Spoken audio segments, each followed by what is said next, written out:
Have you ever tried to read Hegel's Phenomenology of Spirit, but found that it was virtually impossible to understand the book without a little extra help? Well, luckily in this video, that's exactly what I will give you. In this video, I'll give you the help to go through the whole book in just 90 minutes. Just an hour and a half, we will cover each of the sections of Phenomenology of Spirit. But in addition to that, I'd like to call your attention to my book, A Quick and Concise Reader's Guide to Hegel's Phenomenology of Spirit, which does the same thing, also takes you through Hegel's Phenomenology of Spirit in just 118 pages or so, but with a lot more detail added in, a lot more reference to, say, Hegel scholarship, etc. Then you will find in this video that book can be found for the extremely low price of just $7.99 paperback and $3.99 Kindle editions.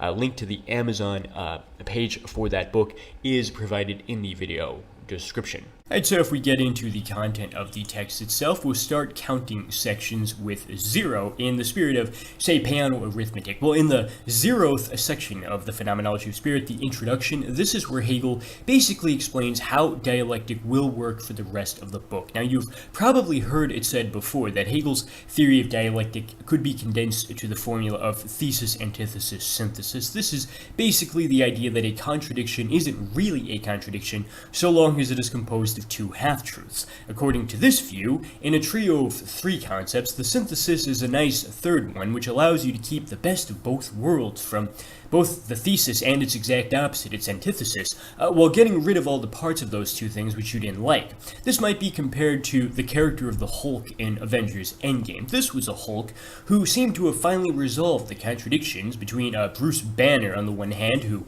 was said to look geeky even in a room full of scientists, and on the other, the Hulk himself, who is basically an animal without logos, who smashes things up without any memory of having done so in the morning. This is, by the way, a rarely acknowledged remake of the story of Dr. Jekyll and Mr. Hyde. Well, the synthesis Hulk we see in Avengers Endgame is as strong as the big green guy, but is as rational as the scientist. A perfect balance of opposites if you think about it. Well, tempting as this thesis, antithesis, synthesis caricature might be, these terms weren't ever really used by Hegel himself, and certainly do not describe the way that his theory actually works. Instead, Hegel himself speaks of something called immanent critique, which can only be understood in contrast with the correspondence theory of truth. You might remember that in ancient philosophy, truth is defined as the accord between one's mind and some objective fact. In medieval philosophy, truth is defined as the accord between the finite mind of man and the infinite mind of God. In modern analytic philosophy, truth is defined as the accord between a logical proposition and a fact. For example, the proposition "the cat sat on the mat" is true if it holds a symmetrical accord with the arrangement of the state of affairs out there in the world in which the cat and the mat are juxtaposed in reality in a similar manner. Well, in all of these cases, truth is defined as a certain scientific description of some external fact, which is true only if it reduplicates something which is transcendent to itself. In Hegel's immanent critique, however, there's never any need to go beyond the notion to see whether one is in possession of the truth, for what concerns us here is precisely whether the notion is living up to its own criteria. That might sound hopelessly abstract, but we use this way of thinking all the time. For example, when we ask whether some shiny yellowish metal is true gold or fool's gold, we are understanding that fool's gold is not gold at all, for it has failed to embody the definition of what it was supposed to be. Similarly, a traitor is not a true friend at all. It's the exact opposite of one. In the 20th century, this was also used by the Frankfurt School of Critical Theory in asking whether the Age of Enlightenment really was as rational as it claimed to be if so many people died in the wars of the 20th century. Likewise, for Hegel, truth is just the embodiment of the notion, but the question is whether this ever actually happens. Now, for Hegel, the paradox is that the notion never can quite succeed in embodying itself, because the moment that it does, it simply changes into another notion. If you look closely at the phases of the Phenomenology of Spirit, you'll find that consciousness, for example, is only really given unproblematically when it becomes self-consciousness. Self-consciousness has the same problem until it becomes reason, which has the same problem until it becomes spirit, and then religion, and then finally absolute knowing. In any case, however, the higher notion does not merely negate its predecessor in an abstract manner, but rather preserves and elevates it to some higher, more refined and more sophisticated notion.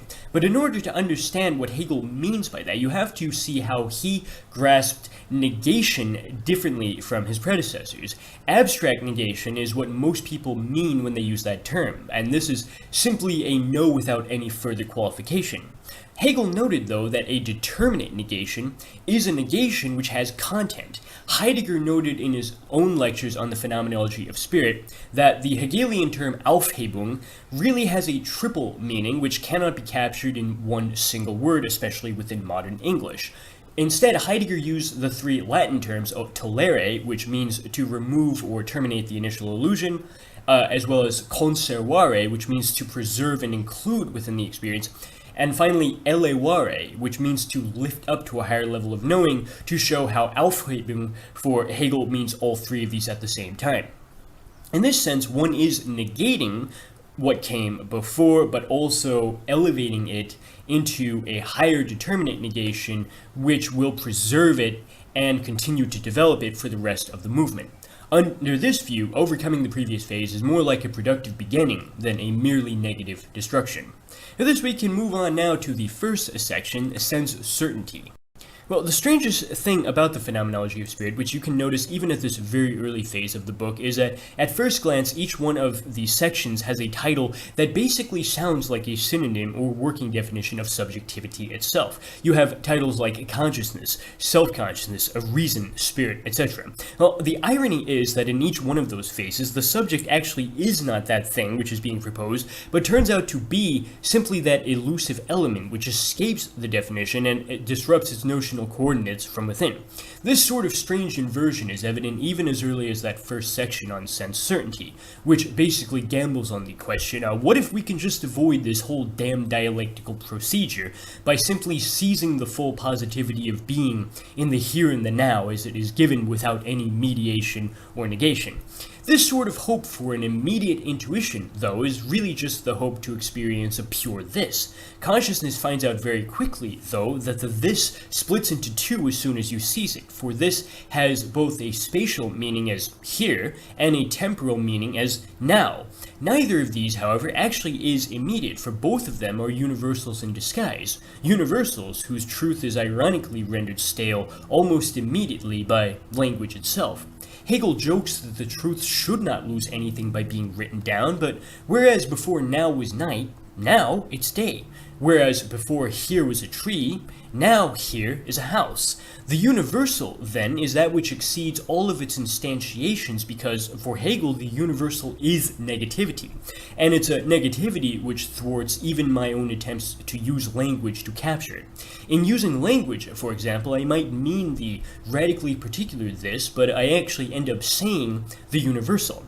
This is a problem, by the way, even when I reverse my attention from the object and direct it to the subject, for when I make the subject essential on grounds that many objects might be seen, but all of them are still seen by the same enduring seer who is just this I.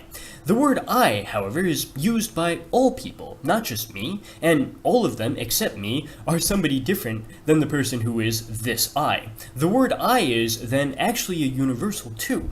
In the third phase, I hold that neither object nor subject is universal, for it is only the experience as such which is. In the Dialectic of Pointing, which tries to capture that experience, however, I find that something else that is universal has complicated the situation, for now it's time which disrupts my attempts to capture the Dialectic of Pointing with any level of stability, because as soon as I point at the this, I find that it's already passed. Time is, however, a strange kind of universality, for time is a process, it is a movement, which is never immediate, for pure immediacy is a fiction which never can really exist, but time does not simply vanish with each passing moment. Rather, time abides. That's why you have past, present, and future, because time is universal in a way that goes beyond any sense of abstract negation. But if I really think about it, the mysterious power of negation, which had reduced what seemed to be the full presence of being in the immediate to nothing, is, in a properly Oedipal sense, just my own self-consciousness. The answer to the riddle is just me.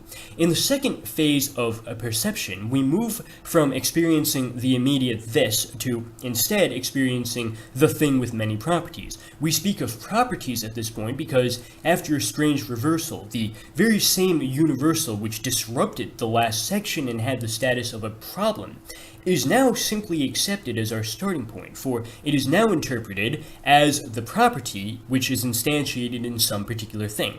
In a similar reversal, whereas before I avoided language, now I openly embrace language and I use it to try to describe the object of salt, to use Hegel's own example, as holding the properties of being white, being cubical, and being sharp tasting all at once. Almost immediately, however, I find that perception is actually deception in disguise, because the same properties which I thought made the white cubical object certainly salt actually make it sugar without being different properties. In both cases, the shape is cubical and the color is white. Another contradiction can be found within the thing itself, though, for the oneness of the thing is negated by its own plurality of properties, which maybe don't interpenetrate with one another, but are all still different. Much like in the first section, I react by overemphasizing the subject instead, but in this second phase, I find that the thing's properties don't exist in the thing at all, for each property is only insofar as it is for me. Its color, for example, is white, but only white to my eyes. Its shape is cubical, but only cubical to my sense of touch. Its taste is sweet if it's sugar, or sharp if it's salt, but only those tastes to my sense of taste. The plurality of properties, then, actually are all subjective differences in disguise, for the medium in which they inhere is not the thing. It is rather, in a properly Oedipal sense, just me, myself. In the third section of understanding, we have another strange shift from considering the universal as the property of a thing to instead considering the unconditioned universal. In German, Hegel makes use of a certain play on words by which the word for unconditioned in German is quite literally the word for the unbethinkt. In German, this is unbedingt. So universality is freed from the constraints of any one thing when it becomes a force like, say, electricity or gravity or the kind of magnetic force which an early physicist like Isaac Newton would have been interested in studying. However, the question remains where exactly truth is to be located in this, for we are interested in truth in a phase on understanding. Well, the problem is that forces only ever are given as the ceaseless flux of movement. But understanding requires the exact opposite sort of thing to understand.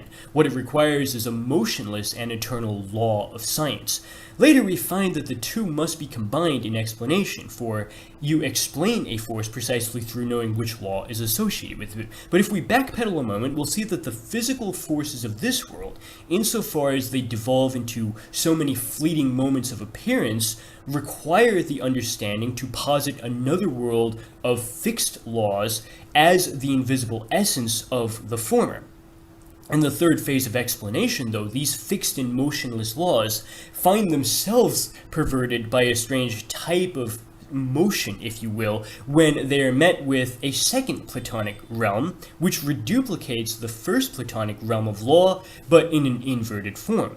The topsy-turvy world, as it is called, shows that the stable principles of law really are as unstable as the flux of forces which they tried to ground. At this point, however, we realize that the topsy-turvy world really does exist. It's simply the world which we already live in, for our world really does have both a north and a south pole, to use Hegel's own example, and both a sweet and sour taste, to use his other admittedly strange example. Well, Zizek noted in his early book, For They Know Not What They Do, that the topsy-turvy world is kind of like the world of Gulliver's Travels, in that Gulliver travels to exotic, faraway, ultimately non-existent cultures, which invert everything about our world. For example, he goes to a place where horses ride humans and humans live in stables, but he does this only to prove that his own culture of 18th century Europe is the one that is really weird. Because we can only see that truth about ourselves in the mirror of sorts of the topsy-turvy world,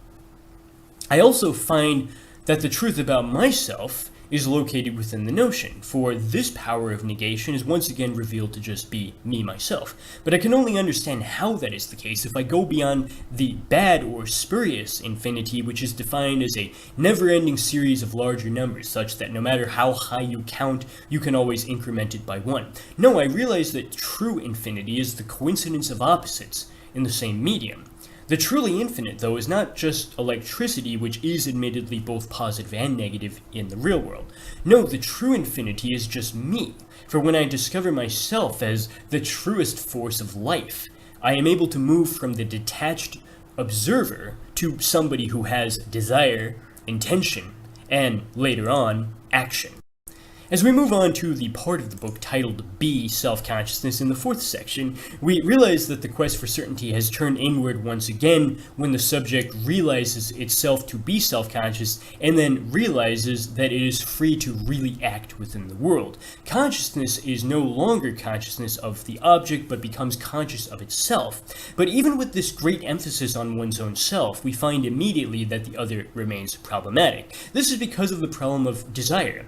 We posit the empty tautology I equals I far too hastily at the beginning of this section, but have realized that that doesn't really work, because my self-consciousness is not experienced by me as a simple equality of two mathematical terms. Rather, my self-consciousness is experienced as a violent passion, which I can feel stirring deep within me. The object changes its status at that moment too, for once I desire it, I can no longer passively observe it, for it too has been animated by a certain life force of its own. Force becomes a life the moment that we realize that the essence of life is a certain movement, which ironically goes far beyond the single individual. The irony of life is that it can only be understood in terms of a cycle with a properly universal character. In The Lion King, for example, Mufasa tells Simba that the lion might eat the zebra now, but because the zebra eats grass, when the lion dies, its body becomes the same grass which the zebra will eat,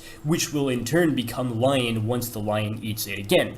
Life as a universal cycle, however, goes beyond this sort of food chain emphasis when I realize that my greatest desire is not even for food. It's not for the things that will keep me as an individual alive for a little longer. Rather, my greatest desire is the sexual desire for reproduction. And this is something which I'm even willing to negate my own life force for, in the sense that I'm willing to fight to the death with another male, just for the chance to mate with the best female of the herd.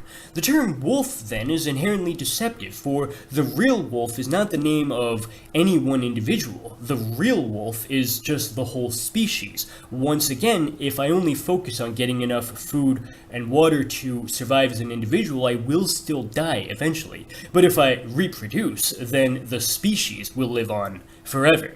Self-consciousness becomes human rather than merely animal, however, when it makes itself absolute by rising above its environmental influences. But at that moment, it realizes that its ultimate desire is not even sexual. Rather, its desire is recursive. What I really desire is your desire. This leads to the fifth section on the slave-master dialectic, in which we find that desire transforms when we discover the existence of another self-consciousness, especially one that has also been elevated to the status of a human rather than a mere animal.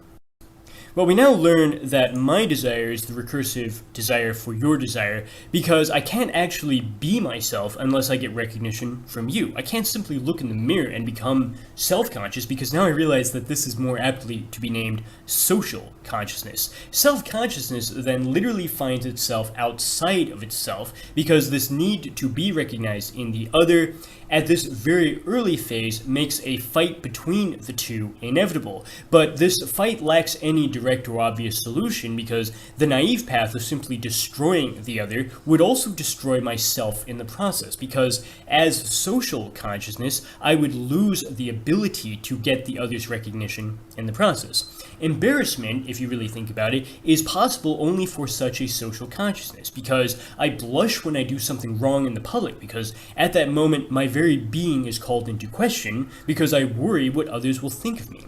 The risk of death, however, as it is presented really allows an opportunity for an absolute negation to abstract from every basic survival need of the animal considered in the last section. Desire now is the direct negation of things like food, water, etc., which I need to survive, because the fear of death shakes me down to the very limits and core of my being and submits my entire person to a purified negativity with no simple teleological target. The slave-master relation contains so many ironies because the master is constrained by the slave rather than simply the other way around. It is not only the slave, then, who lacks recognition from the other in this primitive and unsatisfactory social relation, for there's no recognition to make the master into a proper subject either, because the slave, reduced to the instrument of his desires, can't ever actually return the gaze. Ironically, the slave becomes independent self-consciousness precisely through having been submitted to the power of this full fear of death, which the master is spared from undergoing. Also, the slave's act of producing goods differs from the master's act of consuming those same goods because the slave's labor is preserved in the finished product of a concrete good, whereas the master's enjoyments constantly vanish in a new spurious infinity of pseudo-experiences which have to constantly be renewed. This obsession with pathological desire ironically negates the master's ability to spontaneously desire anything, because the slave is the only one who can rediscover freedom precisely through having to do the activity of working.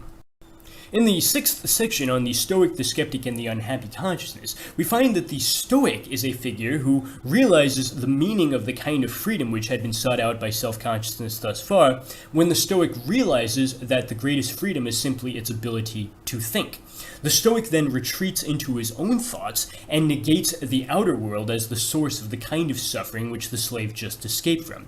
This retreat inward really is the first notional thinking that you see within the book, because this is the first time that you have somebody thinking about thinking itself. Under these conditions, both the Roman Emperor Marcus Aurelius and the slave can be the same Stoic figure, despite being situated in polar opposite external environmental conditions.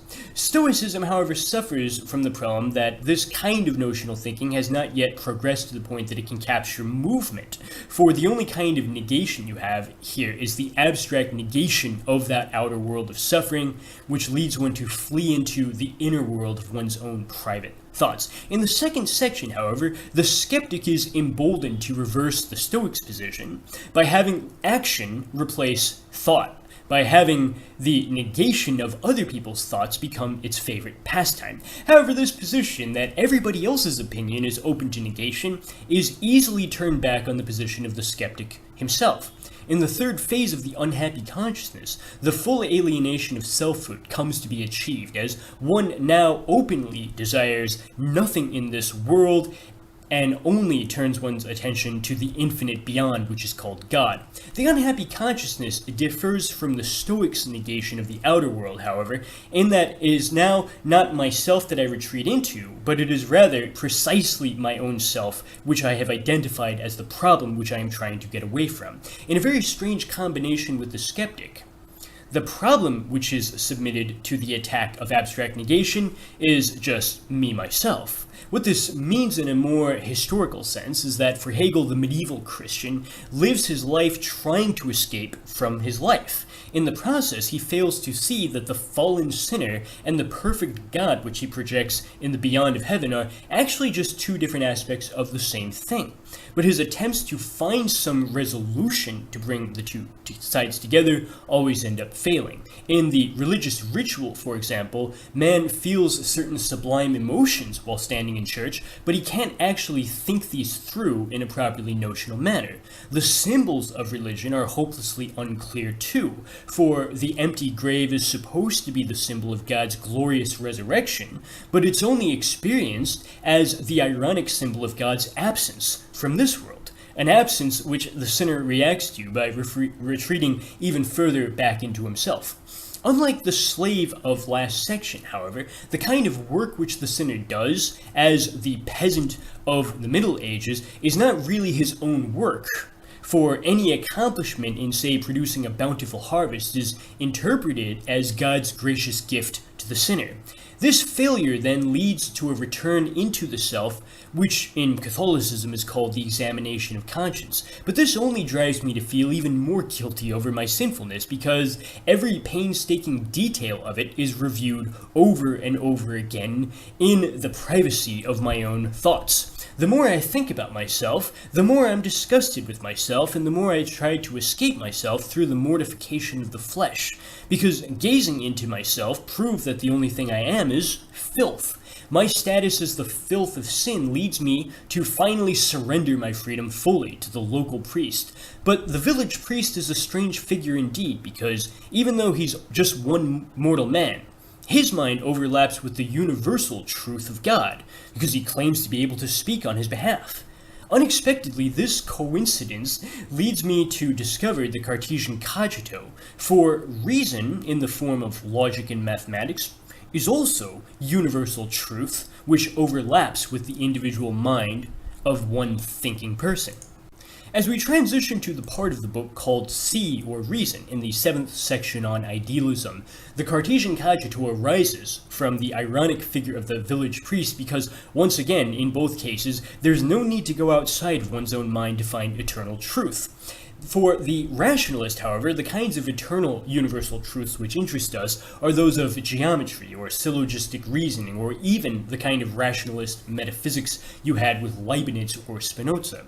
Only now, then, do I feel that I really can seize the world, because through understanding it rationally, the whole universe can paradoxically fit into the space of my own mind. The whole world, as they say, is all just my idea.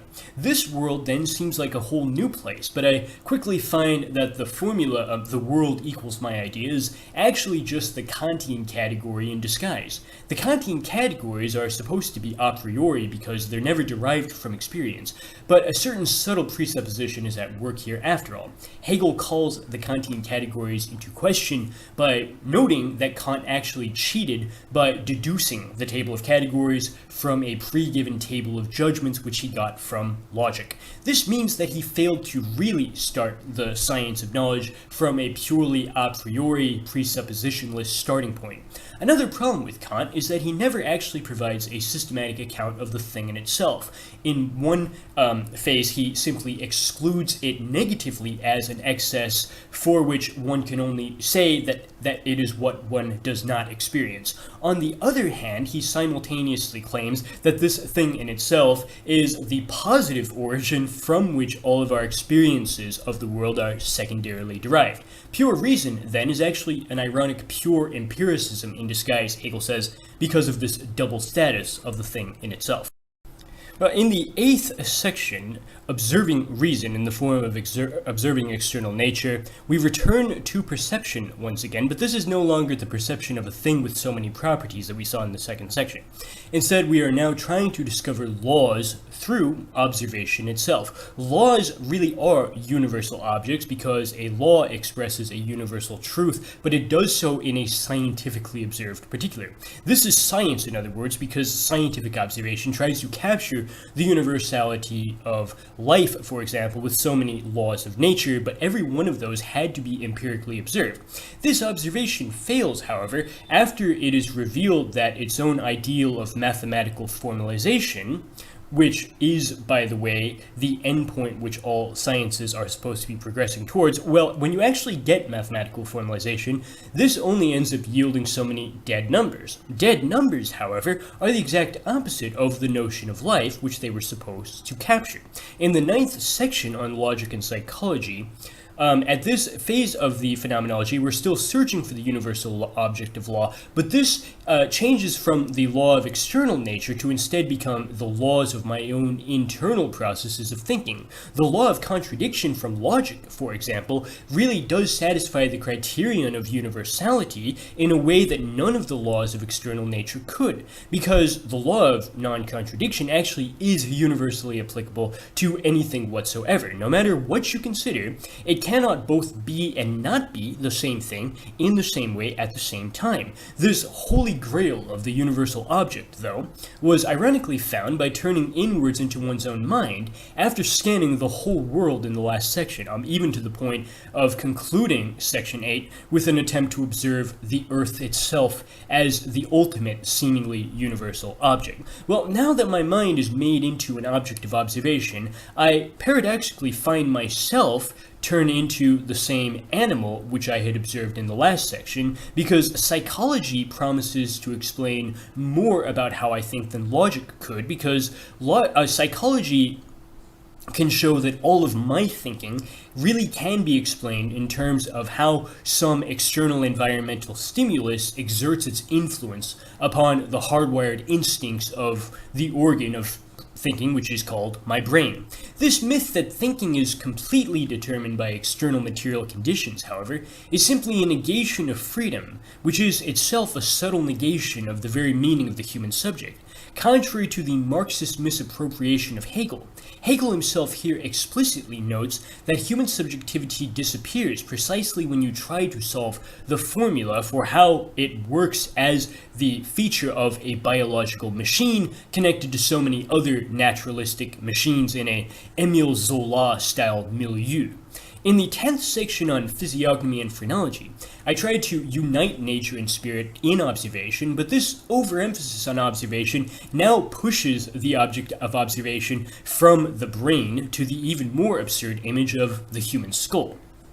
Contrary to expectation, Hegel actually does provide pretty good reasons for just such a transition, for I must shift from psychology's questionable method of finding so many ad hoc relations between one external influence in the environment over here and some corresponding inner psychological response over there. Instead, observation must understand itself through examining some outer sign which is already inscribed directly over the surface of the human body.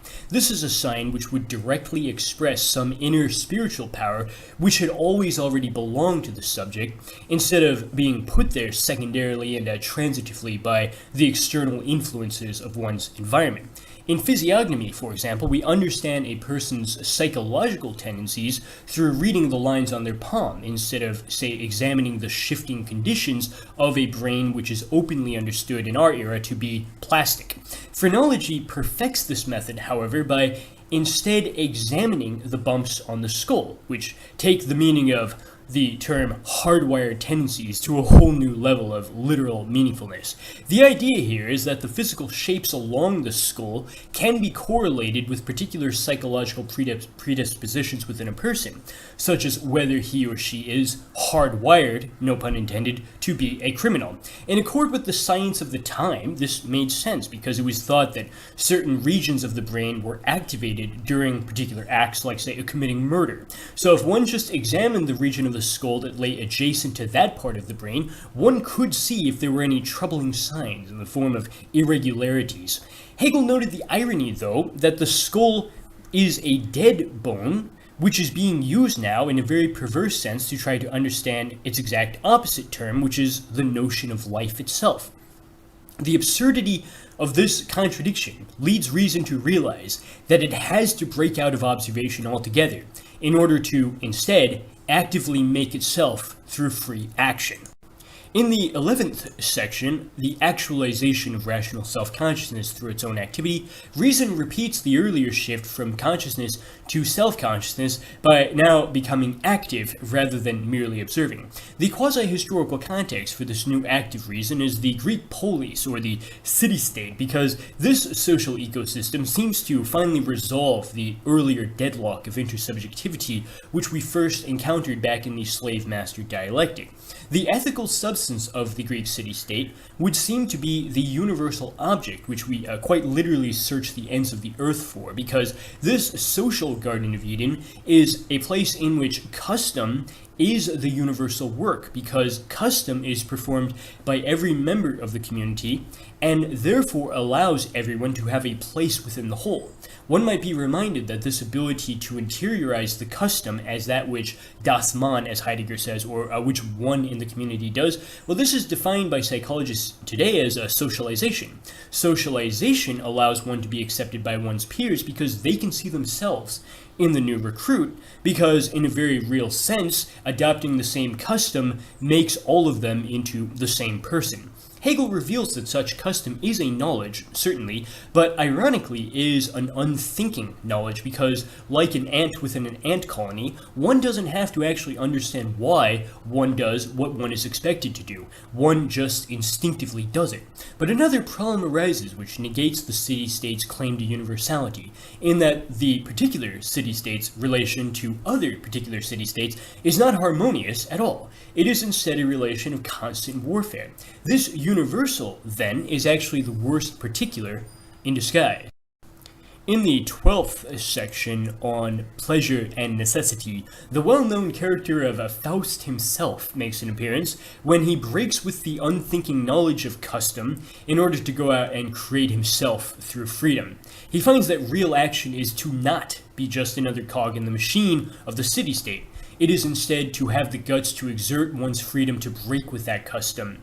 But he interprets this far too literally by daring to commit the single most scandalous violation of custom in his era by selling his soul to Satan in the time of medieval Christianity. This decision also follows after a lifetime of book learning, after which he realized that the necessity of law contained within these texts must be disregarded in favor of the real life, which just means maximizing the pleasures of the body in the rawest medium of sexual intercourse. He finds, however, that the necessity of law, which he thought he got rid of by burning the books, returns most viciously where he least expects to find it. For the illegitimate child which was born out of wedlock after committing the sin of fornication with Gretchen is a return of the universal despite his attempts to evade the social law. The dead skull of scientific observation, which he rejected, transformed into the desired beautiful woman of Gretchen, who he had to have sexually rather than simply observe. But this living object ironically transformed back into the dead skull when necessity returned with a vengeance, after Faust found that his personal freedom was totally meaningless if it violated the rules of the social order in which he had to live. In the 13th section, The Law of the Heart, we find another strange reversal in that now I no longer try to escape the universal necessity of law, but I instead just try to make it my own. So much so that I find that this law of morality was originally just the law of my own heart. The law of heart with no alienation is, in a certain sense, the noble savage of Jean-Jacques Rousseau. This is the inherently good human nature, which is only ever later corrupted by civilization. The law of the heart has its own problems, though, in that the law can't simply stay on the inside of my heart. In order to be law, it has to be actualized out there in the world, which means that other people have to adopt it. This leads to a certain dualism, though, because the world out there already has its own law, which is different from mine. I claim, therefore, that only one of these is the true law, and the other is simply the false law of civilization, which can only ever be arbitrarily imposed on others through a performative act driven by malicious attempts to coerce. The law of my heart, however, can only go outside of me into that world if I also arbitrarily impose it on others, which I can only do through a similarly performative use of coercion, with intents that others certainly do feel are malicious. In response to these others' questions why they have to accept my law, I can only respond that, well, it's mine, which means that it's not universal at all, but is just my own private intent. As we saw all the way back in the first section on sense certainty, Hegel making use of the German play on words in which meinen means intend, and mine, of course, means that which is simply mine. This ironic return of self-interested coercion without universal truth, in what was supposed to be its exact opposite, causes us to transition from the ethical substance of the Greek polis to, instead, the Hobbesian war of all against all, which society falls into after that organic order was destroyed by the thing that was supposed to perfect it. Society is tainted precisely through the actualization of not just one, but so many pathologically biased and self-interested individuals, each of which claims to be following the law of their own heart. The radical reversal of this self-interested individual into the Knight of Virtue in the 14th section follows from the latter's realization that the real law is precisely the demand to surrender one's own self-interest in order to adopt a virtue which is objectively and universally good because it does not belong to any one person. This virtue is contrasted with the so-called way of the world, but what is this demonized way of the world except the accidental noise of all the personal contingencies which make people into the unique individuals who they really are? When asked how exactly it is that one can negate all of these personal features for the sake of virtue, the Knight of Virtue responds that the pure and enduring essence of impersonal virtue can be adopted simply through exerting more effort. But doesn't that really mean that you can only become the person you're supposed to be if you negate the person that you are, which in turn you can only do if you exert more of the person that you are in the form of effort in the process? You are supposed to get rid of you, in other words, but you're only supposed to do that by exerting more of you in the process. Well, this contradiction leads us to the 15th section, Individuality, which takes itself to be real in and for itself, in which self-interest and the good of virtue actually can be unified, in contrast with how this was thought of by the Knight of Virtue. This is because we now realize that the good is not a pre-given ideal. It is instead the good of self-actualization itself. For what is self-actualization except the ultimate example of that which is self-interested? The kind of reconciliation which reason desires, then, is just the symmetrical accord between the action as intended and the action as successfully performed. In the 16th section, the spiritual animal kingdom, we find that whereas the Knight of Virtue held that you can only become the person you should be if you repress the person you actually already are, we now instead try to reconcile ourselves with the individual who we already are, because we now see that all of our hardwired potentialities are to be described properly as talents. The idea of talent reconciles spiritual and animal faculties within man, because a talent is something like an individualized version of the Aristotelian idea of a given nature for a specific kind of animal.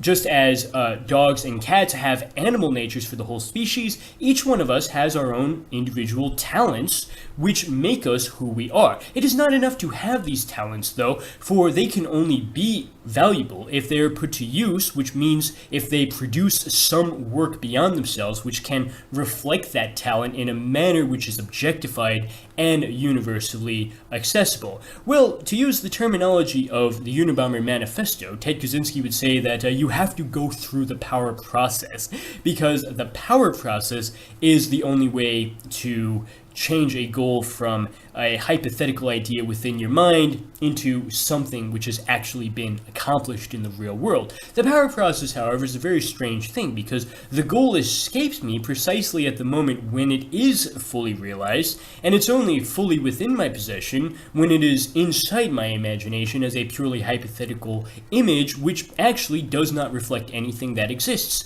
Surrogate activities, therefore, require constant renewal and repetition for just this reason, which only leads us back into the spurious infinity which we saw all the way back in the 3rd section. It is realized by the end of this section, though, that the best way to describe art is not as the subjectively universal talent which some individual already has as a matter of happenstance.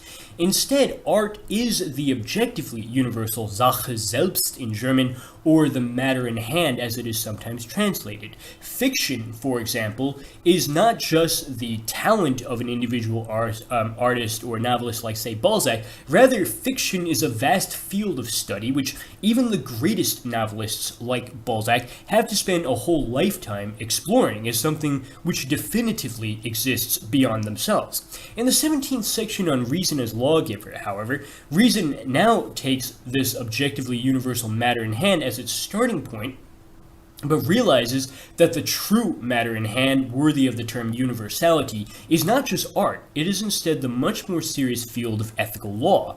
Under the view of Kant's second critique, the ethical law is not learned through socializing a child into an ethical citizen on purely psychological grounds. Rather, reason can somehow immediately give the law to itself, because for Kant, the ethical law holds the logical form of an unconditional or categorical imperative. What the categorical imperative really means is that it does not hold a hypothetical or conditional logical form which would have an if-then structure. So on these grounds, one has no excuse to not do what is right, because it does not depend on the contingencies of any one situation or even any one human individual. But wait a minute here, I can't obey the categorical imperative demanding, for example, that I speak the truth unless I first know what the truth is. But this really means that the logical deep structure hidden below the surface here is not categorical at all. It is, rather, the hypothetical if-then form in disguise, for the full translation here is the statement, if you know the truth, then you must speak it. As we saw all the way back in the first section on sense certainty, then, language goes beyond me because I intend to say one thing, but I end up actually saying something very different. There's a more practical problem, though, with all of these ethical laws, for reason itself leads me to see that the really large-scale good acts, which the world needs to solve serious problems like, say, world hunger, they can't be done by any one person at all. For no matter how well off you might think you are, even if you can feed a few hungry people in your neighborhood, you certainly cannot feed all of them. So asking a human individual, let alone all of them, to follow the categorical imperative to do something which only the state can foot the bill for is literally asking us to do that which cannot be done by any human individual. In the 18th section, Reason as Testing Laws, reason no longer immediately gives the law to itself. Rather, reason takes up the stance of standing over and above so many other laws in order to test each one of them simply for logical consistency. The ethical law therefore becomes, in and of itself, an empty form which does not have any particular content, for the only form we care about here is that of logical consistency. It is quickly realized, however, that virtually every law which is proposed will easily pass that test, because a tautology never has to do anything except say the same thing twice in order to count. To use Hegel's own examples, both the defense of private property and the abolition of private property easily pass this test because they both say the same thing twice in a tautological form, but we know intuitively that only one of these can actually be true. The plurality of laws, which are accepted despite contradicting each other, are then replaced by a different plurality. These are no longer laws which reason gives to itself, or even which reason tests. Rather, we have a plurality of laws from a plurality of really existing pagan gods, and this is precisely where reason becomes spirit. Now, spirit would seem to be a pretty important term because, after all, it's in the title of the book, Phenomenology of Spirit. But we learn in the 19th section dedicated to it that spirit is a world rather than a mere shape of consciousness like the ones we have been limited to thus far. At this point, ethical substance returns, but now it's become self-conscious. It's become aware of itself.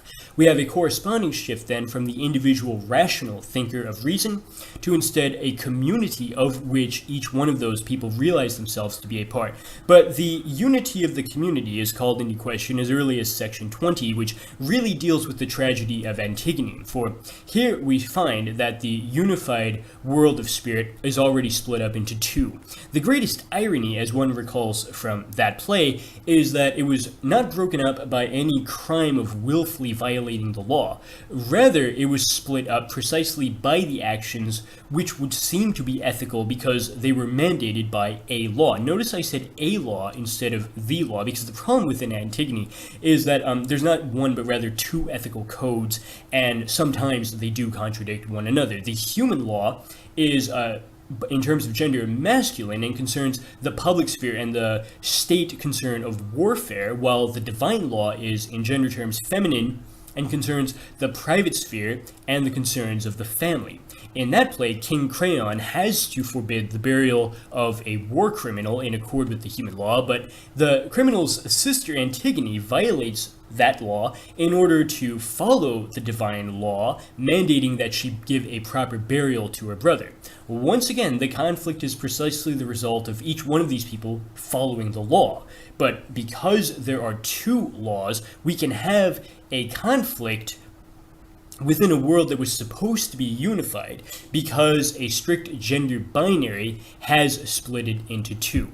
In section 21, the ethical world, human and divine law, man and woman, we have a further meditation on the play Antigone, when we see that the split of the world of spirit into two laws repeats the section on perception. Now we have the state understood, or the community understood, as a thing which has a plurality of properties. They are different, independent from one another, and can coexist in the same medium, often without interpenetrating, because the social substance of which they form a part is able to be a world with both masculine and feminine within it. In a repetition, you might be reminded of the definition of true infinity at the end of section 3. Well, human law differs from divine law in the additional sense that it is the actualized daylight of custom, but divine law is the nocturnal or nightly unconscious. But these two are not so easily separated, for the family really is the natural ethical community, Hegel tells us, because the only fully ethical deed can be found in the family's burial of the dead. Because when the deceased family member passes through death, he does not cease to be, but instead takes on a higher level of being when he joins the family pantheon, where he will continue to bless the living family and its interests with a properly spiritual power to intervene on their behalf. In this sense, Antigone prevents the dogs and vultures from eating the corpse, because she is actively replacing the act of nature with her own act. Only the brother-sister relation, then, is purely ethical, because here we have a totally equal relation between two humans, in which a paradoxical love without any pathological desire for the other makes it into the highest kind of love. This pure universality, then, is the real reconciliation of the two self-consciousnesses, which we first saw as a problem all the way back in the slave-master dialectic so long ago, but is finally worked out. In the 22nd section, Ethical Action, which is basically a meditation on another Greek tragedy, which is Oedipus Rex, I find that my act is in itself negativity, because when I act, I disrupt the positive determinations of the social order. But the grand irony here is that this disruption cannot be explained away in terms of malicious or intentional violations of the law. No, the problem is precisely that I followed one law too faithfully, which led me to violate the other. But it's additionally impossible or misplaced to describe this as the wrong choice, because one never had to make a choice regarding which law one was going to follow. One always already knew what one had to do, because it was predetermined by that most basic fact of one's natural biological sex. Creon follows the human law because he is male. Antigone follows the divine law because she is female. The real antithesis, then, is simply between the known and the unknown, and this is exemplified particularly well in Oedipus Rex, which is the mystery novel about a detective who tries obsessively to find a criminal who turns out to be he himself. The funny thing about Oedipus Rex, though, is that he's given warnings early on that he would be better off giving up the quest lest he find out too much, but he refuses to do that because he trusts so much in intellectual knowledge to save him, because it worked in the past. He was able, for example, to solve the riddle of the Sphinx with reason, and on an etymological level itself, he is committed to knowledge because his name is itself, in a certain sense, I know. Ironically, the riddle he was able to solve in accord with reason had the same answer as the riddle which he could not solve. In both cases, it was just me. But whereas he was able to see that this was the answer when he was talking about the generic man, which all of us are, the one that walks on 4 legs, then 2, then 3, he misses it when it deals with the particular man which he himself is, precisely because that truth was too close to home. Another truth which was too close to home was the prediction which his parents also heard in advance that this double crime would happen. It was precisely their overreaction in light of that knowledge, which made the worst nightmare scenario come true. The thing which transformed their knowledge into the worst form of ignorance is then just fate, for there's nothing worse than being in bed with your mother and not even knowing it. Oedipus finds that his act is negativity, and the additional sense that it is inverted into its exact opposite after it is actualized in reality. It transforms my conscious and knowledgeable intention as it existed within my mind into a dark and oppressive fate out there in the world which I cannot understand at all. This is a strange return of the skull which we saw in Phrenology and we saw in Faust, the skull of necessity. We find it once again as in Oedipus Rex, the entire ethical substance is broken up after the people too learn that their law might seem to be absolute, but the world responds to the act in accord with the law with a restoration of balance which seems to be coming from nobody in particular. As Hegel says himself, under these conditions, only the stone is fully innocent because any action now equals guilt. Fate makes the whole gender guilty and is sufficient to bring about the downfall of all of the Greek city-states, as the pure chance of warfare leads all of them to fall to the new universality of the Roman Empire. In the 23rd section, Legal Status or Rome, we now realize that the old Greek city-state allowed one to experience a certain kind of happiness. In retrospect, this was the happiness of getting to be a part of an organic whole beyond oneself, not just the Greek city-state, but really beyond that, one's family, which one was willing to go to such great lengths to intervene for in the play Antigone. But we realize now that that happiness came at a cost. It was the cost of one's own individuality. Rome then represents the loss of the happiness, but also the absolutization of that individuality. Rome is more specifically the shift from being to having, in that it redefines the rational subject as nothing more than the one who has the legal right to own property. Property, however, is a strange thing because in and of itself, property is not any one particular object. Property is just a generic placeholder which can be filled by anything. Similarly then, the owner of property is nobody in particular, but only the generic placeholder we now know as the legal subject. This loss of gender means that all are equal before the law, because now there is just one law which is the same for all. There's not a human law which is masculine and a divine law which is feminine. But at this point, the passage through death, which before the buried family member would undergo to obtain a higher level of power, is universalized for everybody, but in a metaphorical manner, in that all subjects must negate their personal character in order to become the purely abstract subject of the property rights holder. This is a shift from substance to subject, as was mentioned near the very beginning of the book in a very cryptic quote, but the resulting social order is found to have a terribly brittle character, because the empire is, in and of itself, just a void which is filled up with so many human atoms which lack any organic connection with one another. They can only be controlled by the superior force of a larger property owner, in a way similar to, say, a larger magnet sucking up the smaller ones. The largest property owner is, of course, the emperor himself, who owns the whole known world at that time. But this figure reveals the negative fact that the right to own property does not actually do anything to build up one's personal character, for that is exactly what one had to negate as one of the terms of the deal. The law which is meant to grant equality to all, in other words, ironically makes one man absolutely powerful and everybody else powerless in comparison. But another very dark irony is that the Roman emperor might own the whole world, but has no ownership over something as basic as his own lower drives, for insofar as he gets an excess of wealth, he simply wastes all of it on the worst pathological excesses of sin. This is a return of that dark nocturnal unconscious we saw in Antigone was the feminine law itself.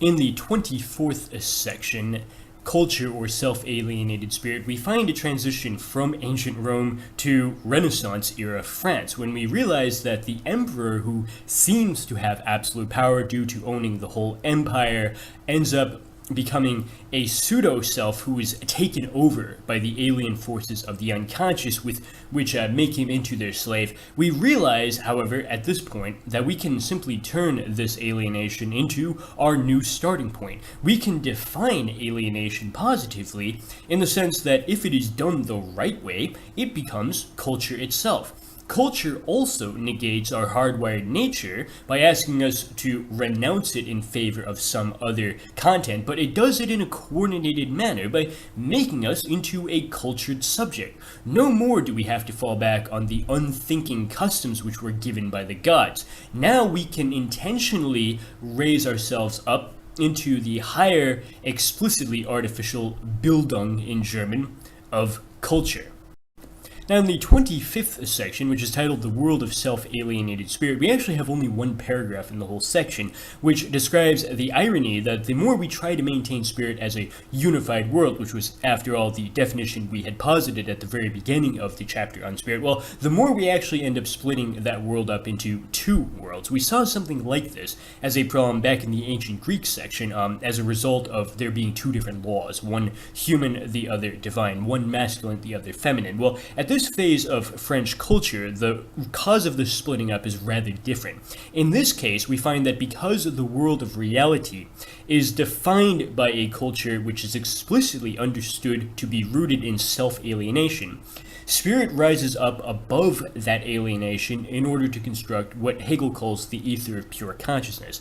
The problem is that the second world is also defined by a recursive alienation from the alienation of the first world, and ends up generating a second world of faith, or a world populated solely by my own private but unprovable beliefs. We then see a war later on in the text between reason and faith, but the funny thing is that neither of these terms can be defined without some reference to the other. Reason, for example, would claim that it's just that which goes beyond faith, while faith would claim that it's just that which goes beyond reason. In the 26th section of the text titled Culture in its Realm of Actuality, we find one of the most fascinating parts of the whole book, because it is here that we get to hear Hegel's take on monarchy, language, and wealth. Power and alienation in the world of French culture are found to be directly proportional to one another, for one can only gain more social status for oneself through figuratively fighting oneself to the death, in a strange reversal of the slave-master dialectic. By recreating oneself through submitting oneself to the discipline of, say, education, or working to obtain more wealth, or engaging in the kind of intellectual discussions which are considered trendy at a given time, or attending the opera, etc. The question at this phase is whether culture exists within the private wealth which one seeks out, or whether it has a properly political foundation as existing in state power. It is found ultimately that the state lacks any foundation beyond all the individual noble selves who labor on a constant basis to actualize it.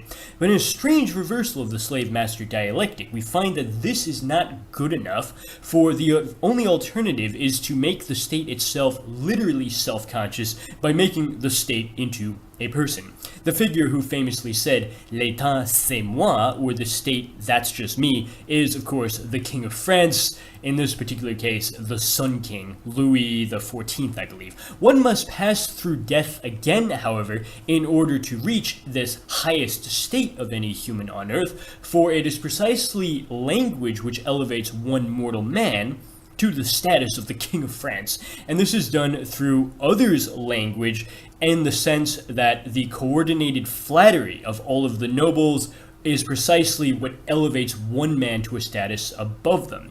The king, however, loses his power through the same flattery which gave him that power, because this is not done in a disinterested manner. Rather, the king has to pay all of these nobles back by redirecting so much gold to fund the petty special interests which they bring before him. These end up, however, warring against each other in a financial battle which always resorts to the strategy of gaining more gold from the king. Language, however, is something which we now understand brings about the full alienation of a person into both the negation and preservation of oneself at the same time. This is because only at this point in the text can we see that language is the negative work of willful self-alienation into a network of symbols outside of one's own self. Earlier, we thought of language largely as a set of imperative commands demanding somebody else to act, as you saw with, say, the master ordering the slave around all the way back in the 5th section. Now, however, we realize that language is itself something which must become its own act, for the act of language is the projection of the conscious self out into the universality of a publicly accessible meaning which all can see. This shift is proven by the new irony that the product of my labor, in the 5th phase of the slave and master, is mine only if others don't steal it. But now, the product of the act of my language differs radically from that, in that it's only mine if the others do steal it, for nothing is worse than speaking and having nobody listen.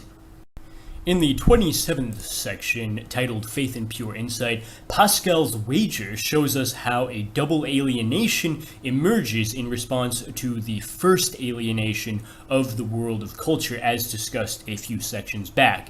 This follows after a discussion at the end of section 26 between Rameau's nephew and the philosopher, written by Diderot, exposes the whole world of culture to have no foundation because really nothing except the flattery with language in exchange for more gold to fund one's own self-interested pet projects lies underneath the facade of a sprawling system of cultural achievements. Pascal's response to this is to simply generate a second world of alienation, one populated solely by his own private but unprovable belief that heaven exists beyond this world.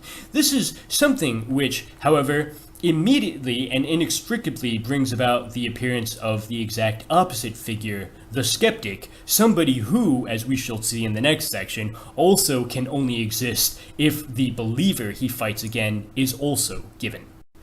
Well, in the 28th section, we return once again to this discussion between Rameau's nephew and the philosopher by asking who the mysterious third consciousness in the room actually might be, somebody we did not notice before while we were watching the debate between Rameau's nephew and the philosopher. We never bothered to ask the question, who exactly was writing all of this down? Who, in other words, was taking language to an even higher level of universality beyond that of the oral flattery of the nobles, which was, by the way, powerful enough to turn one mortal man into the King of France. Well, with the realization that Diderot himself is a writer rather than merely a speaker, we have the dawn of writing and the Enlightenment officially begins.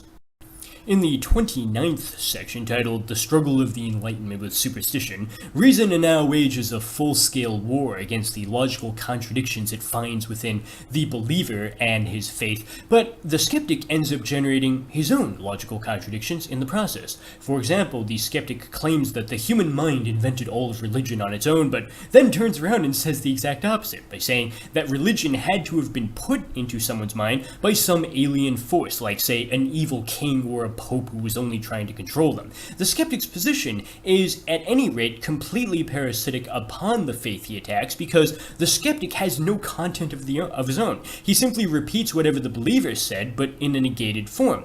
This is a return, in other words, of the same skeptic we met all the way back in section 6. The new skeptic is, however, ambivalent towards the believer he attacks, because he partially identifies himself in that other. He wants to rehabilitate him into a fully rational rather than just partially rational person. Interestingly, the Christian apologist emerges as a new figure who responds to this call to become fully rational, but simply uses that rationality to defend the same traditional faith. Both of these sides pass over into one another when the secularist proposes utility as a combination of transcendence and the immediacy of the here and now, by crafting a theory of utilitarian deism which redefines God himself as simply the most useful of all useful things. The Enlightenment does eventually win, but only because reason spreads to the believer by making him too into a rational deist rather than the follower of any traditional religion. In the 30th section, titled The Truth of the Enlightenment, reason focuses on this newly discovered concept of utility as something which we today would basically just call technology. After the skeptic succeeds in defeating the believer, there's only one voice left in the text, but this is exactly what leads the skeptic himself to fall into projecting his own strange beyond after he can no longer latch on to attacking the beyond which the other is projecting. At this stage, the rationalist generates his own inner dialogue in which two competing stances within rationalism itself battle one another to the death, trying to decide what the ultimate thing one can talk about is. The stance of deism argues that the ultimate object of reason is the rationalized God who we can say created everything and we can say exists, but which lacks all of the traditional mythological characteristics which had been attributed to him by pre-modern religions. The other stance holds that the ultimate thing reason can talk about is just the underlying matter, which is hidden behind the things of mundane reality. The God of deism and the matter of materialism are, however, really just two sides of the same continuum. So the only way out of this deadlock, in which in both cases you're actually just talking about the same thing from a different perspective, the only way out is to just emphasize utility as a strange combination of both of these ideas. This is because the useful thing, as a early form of modern technology, is rationally transcendent and immanently concrete at the same time. Technology is beyond itself because it is for another, in the sense that it is only insofar as it is useful for somebody else who hopes to get some sort of use out of it. It is, in addition, though, a concrete thing which satisfies the criterion of materialism far better than any appeal to the abstraction of the underlying matter hidden behind the objects we can actually see and touch. It's no coincidence, however, that the mass death of the French Reign of Terror follows directly after the discovery of modern technology within this text. In the 31st section, titled Absolute Freedom and Terror, we find that the passage through death, which was before just the metaphorical definition of French culture, now comes to be interpreted far too literally, as the skeptic's disenchantment of the whole world leads even his own death to be totally meaningless and totally purposeless. If a being is only insofar as it is useful for some other, then this naturally begs the question who exactly that mysterious other might be. Allegedly, this other is the absolutely free universal self, but we can only understand what that means through revisiting Jean-Jacques Rousseau's social contract theory, which holds that in the ideal state, I can just directly obey myself if I can be granted the freedom to create my own laws. Unfortunately, the only way to replace the current, admittedly unsatisfactory social order with this new ideal of being one's own boss is a revolution, which somehow ends up dissolving the whole order in an abstract negation which fails to bring about any new positivity in a following determinate negation, which, by the way, destroys whatever social niche you might have had within that whole that has now disappeared.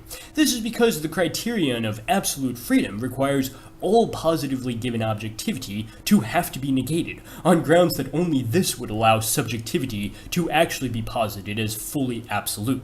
The School of Phrenology, then, returns once again, in the form of a literal mass death, as the floodgates are opened up for the revolutionaries to punish any work whatsoever as the perverse crime of daring to posit positivity, in contrast with the negation of revolution. But when the guillotine deals out punishment to the guilty, their deaths are as meaningless as the act of cutting off the head of a cabbage, to use Hegel's own memorable simile. However, this claim to pure universality within the revolution is a total fraud, for the supposedly universal, absolute subjective freedom quickly becomes one more concrete, particular, individualized political party which can only maintain its power through exercising the brute force of more murder. This faction is no better than the old monarchy it replaced, for it negates freedom even more than its predecessor had, while claiming to be defined by nothing except freedom. Ironically, the abolition of the old law makes all of us completely unfree. When the 32nd section, titled Spirit That Is Certain of Itself, Morality, we shift from the totally amoral violence of the French Revolution to its exact opposite, the German pietist morality of Kant's categorical imperative. For Kant, the real absolute freedom, which is something that is valuable, cannot be thought of as the ability to destroy whatever you feel like.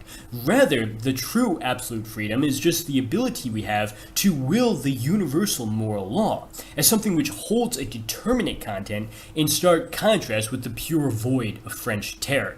Following after the amoral mass destruction of human life in the French Revolution, the moral pietist individual in Germany, rather than France, really does obtain such freedom better than both the pre-given Greek customs and the Roman right to property had allowed.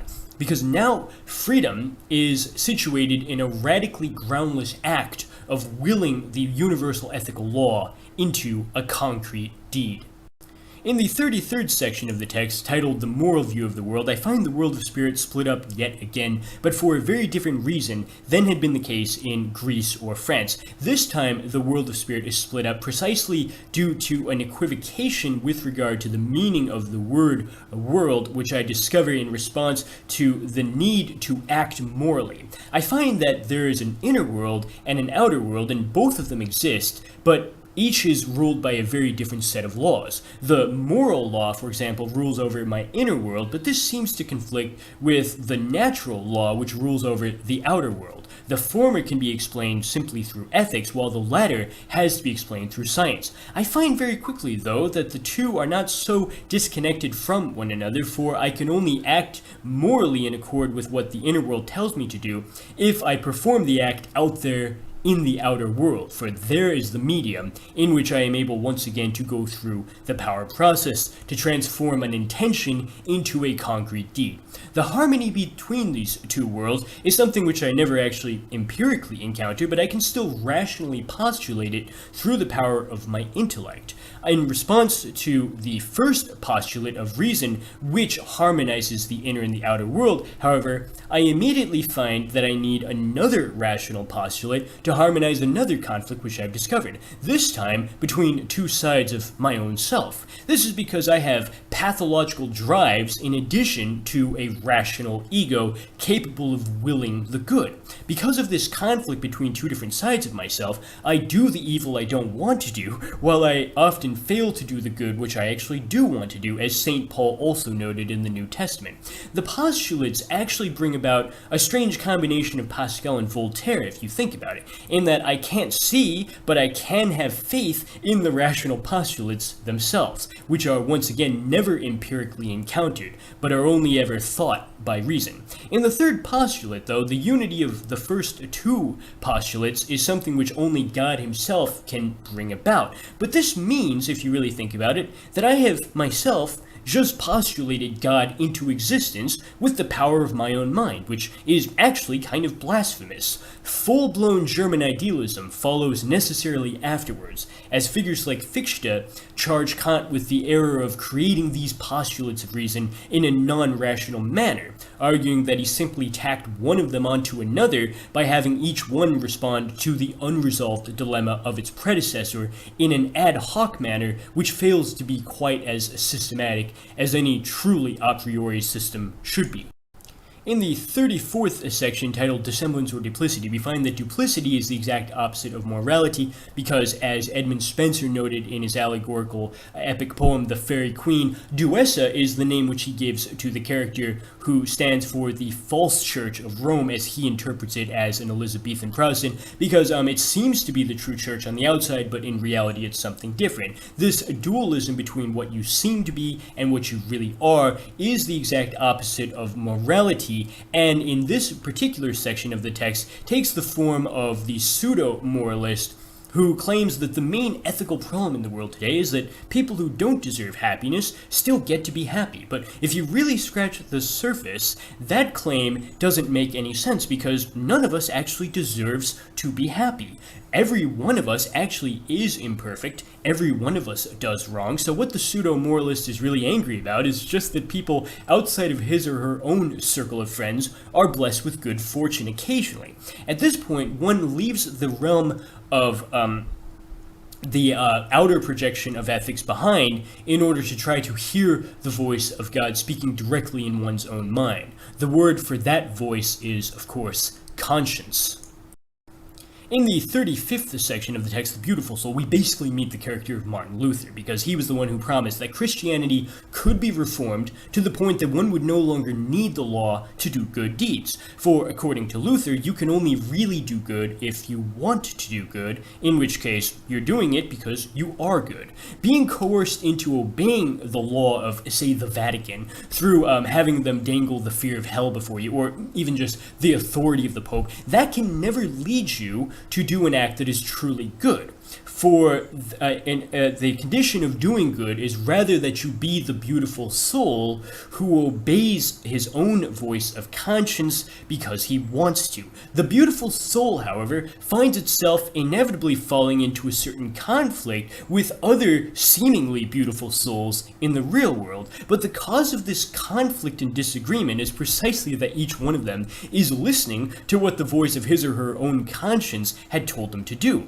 This conflict can only be resolved in that very strange act which is called forgiveness. For when we forgive the other, we are not doing it because we have recognized them to be good. Rather, we have to forgive somebody who we explicitly recognize to be evil, for that is the condition which makes them deserving of our forgiveness precisely because they don't actually deserve it. The deeper point here, though, is that we forgive others because the ultimate example of a person walking this earth who needs forgiveness because they're so evil that they could never hope to do enough to deserve it, well, that evil person I'm talking about is just me myself. One cannot help but hear echoes of Zizek's view that for Hegel, reconciliation does not restore some lost positivity, for it's only really reconciliation if it is reconciliation with negativity itself. What better example of that than recognizing the evil of one's own self as the final outcome of the moralistic crusade to actualize the good one found in oneself? With forgiveness, the first properly religious community comes into existence, and the extremely long chapter on spirit finally comes to an end. In the 36th section, we begin the religion chapter, and we find that whereas most people know about Hegel's alleged declaration of the end of history, far fewer people know that he also formally declared the beginning of history at exactly this very late phase of the phenomenology of spirit. For the arrival of religion provides the condition for spirit to finally begin to experience itself historically, in the sense that now spirit has become sufficiently notionally advanced to attempt to disclose the absolute in some concrete gestalt or shape which would itself have to express one particular religion of one particular human civilization. Only now, too, does time really begin unfolding, for we realize at this point that all the previous phases had only passed on a purely logical rather than actually temporal level. Religion only appears in its proper form when it tries to reconcile the absolute with nature in time by viewing the latter as, in some sense, the creation of a god. The problem is the disagreement over how that God is to be defined. In section 37 on natural religion, the first concrete diremption of God into historical externality arrives in the form of the Zoroastrianism of ancient Persia, in which God was portrayed as the concrete gestalt of a blinding light, but its dualistic opposition to the darkness led it to have a holy war that transformed that same light into the violent force of a fire that consumes all, rather than the peaceful light which illuminates things and makes them easier to see.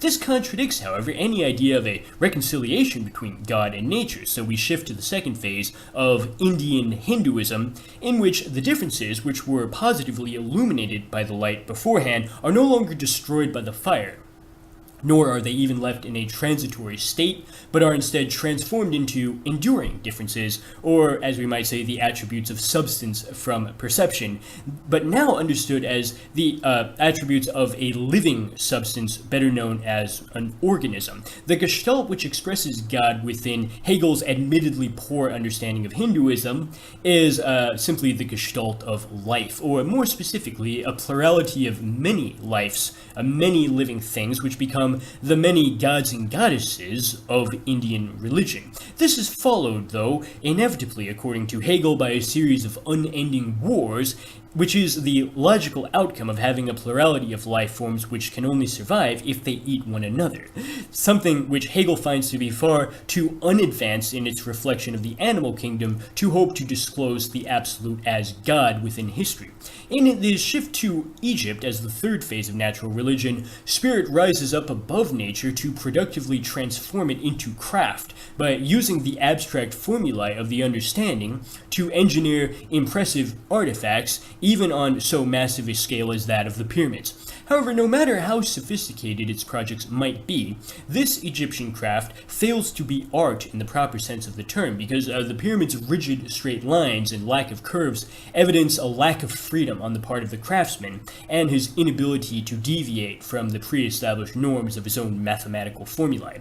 It is all too fitting, then, that the same pyramids which fail to capture or express the life of the living craftsman who made them would also serve the utilitarian function of housing the dead as the literal tombs of the deceased pharaohs. The Egyptian craft phase concludes with the image of the Sphinx as the most ironic misinterpretation of religion's need to combine nature and spirit into one composite object.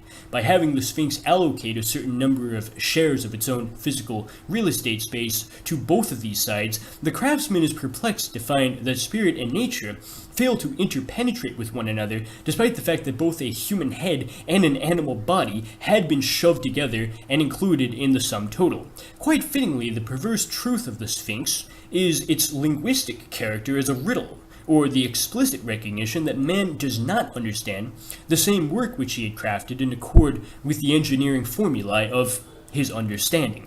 In section 38, Religion in the Form of Art, craft becomes art when it crosses the Mediterranean and enters Greece. The Greek artist does not actualize the pre-given potentiality of so many mathematical formulae, but instead turns inward to creatively produce an original work from the raw material of his own freedom and self-consciousness, rather than the raw material simply of so much physical matter in the form of marble, stone, or wood. Even from the earliest form of Greek art, though, the statue of the god in the temple goes beyond the rigid straight lines of Egyptian craft by replacing them with circular curving forms which evidence a higher level of freedom both on the part of the artist and also on the part of the social order which he inhabits. However, Hegel notes that the statue still misses the mark because although it succeeds in capturing the individual body of one man, it fails to capture the inner individuality of the artist because the statue is inert, lifeless, and fails to express especially the painful emotion of spending so many hours creating it. In response, Greek art seeks another element of expression by moving from the static and lifeless statue to the fluid music of Dionysus. However, insofar as the earliest Greek hymns are made up of language, this is not the higher language of a spontaneous individual self-expression, but is instead the lower, predetermined language in which one well-known hymn is sung commonly by all people within the religious community without having to think about what they are saying. Closer examination reveals that the song and the statue each have the element which the other is lacking. Although the song captures the fluidity of inner feeling, for example, it lacks the outer form of the statue. On the other hand, because the song passes out of existence as soon as the singing ends, it lacks the enduring existence of the statue. The Greek artist realizes, then, that he must find some way to bring the two together. Attempts at a reconciliation between song and image are found in, say, the drunken festival of Bacchus, or the Olympic athletic festival, and even Homeric epic poetry. But one ultimately finds that tragedy is the medium which combines the two into one self-identical art form. The true theme of tragedy, though, is the hero or heroine's relation to a fate which reveals itself to be a mysterious void of negativity, which even ends up dissolving the pantheon of pagan gods. The answer to the Sphinx's riddle asking who exactly this fate is, once again reveals the answer is just me. When the tragic hero finally removes the mask to reveal the negative self-consciousness lying beneath it, comedy arises as a new art form, in which the hierarchy separating the high and the low collapses. Blasphemy is no longer possible because the gods are found to exist on the same level as we mere mortals. In the 39th section, This dissolution of paganism allows now revealed religion to enter its third, final, and truest phase by giving us Christianity, but a kind of Christianity with a very modern and a very German flavor to it, in that this is basically the Protestant Reformation of Martin Luther in its properly notional form. No longer does one dabble in indirect art forms to express the absolute in a merely symbolic manner, for the truth of the incarnation reveals the most surprising truth of all to be that God is a man, in so literal a sense of the term that he is capable of dying a real death on the cross at Golgotha, which is not coincidentally the place of the skull. You remember the skull we met all the way back in Phrenology. Well, it's returned once again. In Jesus' death, we find the ultimate determinate negation, because one cannot take any shortcut to get salvation without first passing through the negativity of the worst event in history, which is the death of the supremely innocent and good God incarnate as man. For the crucifixion, according to Paul, was not an accident of history, but was instead the necessary fulfillment of history. But in addition to being reconciled with the negativity of Christ's death as the condition for my own salvation, I realized at this point that my own state of sinfulness, which I had to be delivered from in the first place, was another necessary rather than accidental feature of history, despite being thoroughly negative. For God could only save me if I was fundamentally rather than contingently guilty. That is to say, if I was already in a state of original sin even before I had ever committed any particular crime. Once again, it is only when I am reconciled with the negativity of my own original sin that I realize that this was the condition I had to be in order to be saved. But the question of the origin of evil remains problematic even if you fall back on explaining original sin through having Adam and Eve give in to the temptation of eating the apple in the Garden of Eden. For that leaves unresolved why Satan, in the form of the serpent, was evil enough to tempt them to do that in the first place. For that, one has to push the origin of original sin even further back into the past by explaining that Satan and a third of the angels became demons when they had the real fall from grace, the real original sin, when they decided to rebel against God. This only leads to an infinite regression, however, in that now one cannot help but wonder who tempted them to commit the first sin if God was all good. At this point, we realize that any attempt to use picture thinking rather than notional thinking to solve the mystery of originary negativity, why does negativity exist, this will only keep kicking the can further down the road. Instead, at this point, the religious community must look inward, for at this extremely late phase of the text, the only thing which continues to inhibit absolute knowing from arriving is the Christian community's failure to identify itself directly with the absolute. Only when it realizes that the incarnation of God in man continues to be true in the heretical sense that the humans who embody God on earth are actually just they themselves, well, at that point, we will be able to transition to the 40th and final section, the final chapter titled Absolute Knowing. Here we find that although religion already gave us the content of the absolute, and the earlier section on moral action already gave us the form of pure self-consciousness, absolute knowing can only be obtained if we have the formula of combining both of these two together. Time is necessary for this unity, though, in that absolute knowing will arrive precisely when time is redefined on a properly memological level. In making that shift, the term God will have to be dropped, and within this chapter will simply be called the object in order to expose the picture thinking of the absolute inherent within the chapter on religion. Because the problem is the form of self-otherness, Hegel revisits briefly the other ways that self-otherness had appeared in the form of an object at various earlier parts of the text. The first phase he identifies is phrenology, from all the way back in section 10, in which the image of the skull reduced my subjective being to a mere lifeless thing. In the second phase he examines of Enlightenment era utility, from back in section 30, technology reveals being to consist of the formula, to be is to be useful for some ego. The third phase of moral action, from section 33, then redefined being as pure willing and knowing by the Kantian moral subject. All else in comparison with that is an empty husk, for Kant upheld the almost absurd stance that the rational postulates of morality would remain real even if the world itself were not. The conflict of moral duplicity, which stems from the basic fact that others might still do evil, even if the postulates forbid them from doing so, of course leads to forgiveness, which then leads to religion. But in order to go beyond the form of picture thought, Hegel actually backpedals once again to the earlier phase on the beautiful soul, for this gives us not an intuition of the divine as religion would, but instead gives us the divine's intuition of itself. This emphasis on action, as that which expresses a set of phases, though, leads us to have to interrogate the essence of time itself. We now find that phenomenology can become logic, which means that a set of shapes of consciousness can transition to, instead, pure notions as such, only if time is united with knowledge in the form of a self. The kind of time presupposed in that formula, though, is not the bad infinity of a never-ending line of vanishing moments. Similarly, eternity cannot be thought of as a static beyond which lies outside of time, for time and eternity have to be united through a properly memological shift that reveals time to be the shape of the circle, rather than an open-ended ray of constantly vanishing moments. Spirit, then, is revealed to be process, rather than any kind of object. The true meaning of that mysterious quote from very early on in the book, not only as substance, but also as subject, is just spirit's return to itself in the circle of time. At this point, ladies and gentlemen, we have reached absolute knowing.